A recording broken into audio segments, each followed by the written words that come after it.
একদিনে 1000 নেকি করতে হবে, এমন কি আছে যে অপারগ, আমি পারবো না, আছে? এরকম জিজ্ঞেস করছিল রাসূলুল্লাহ সাল্লাল্লাহু আলাইহি ওয়াসাল্লাম। ফাসালাহু সাইলু মিন জুলাসাহি, যে মজলিসে বসেছিল লোকেরা, সাহাবায়ে কেরাম বসেছিলেন, তাদের একজন জিজ্ঞেস করলেন, কাইফা ইয়াকসিবু আলফা হাসানা ইয়া রাসূলুল্লাহ, হে আল্লাহর রাসূল, 1000 নেকি কেমন করে করব, কি তরিকা, সেটা কি যে 1000 নেকি পাবো?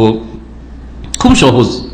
নবী সাল্লাল্লাহু আলাইহি ওয়াসাল্লাম বললেন, ইউসাব্বিহু মিআতা তাসবিহা, 100 বার সুবহানাল্লাহ বলেন। কি বলবেন? সুবহানাল্লাহ, সুবহানাল্লাহ, সুবহানাল্লাহ, সুবহানাল্লাহ, সুবহানাল্লাহ। কতক্ষণ লাগে? 100 বার সুবহানাল্লাহ। ফায়ুক্তাবু লাহু আলফ হাসানা, তাহলে তাতে কত নেকি পেলেন?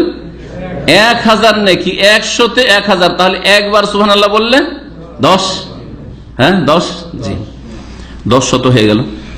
আও ইউহাত্তু আনহু আলফ খাতিয়া, এবং বা অথবা তার সাথে সাথে তার 1000 গুনাহ মাফ হবে।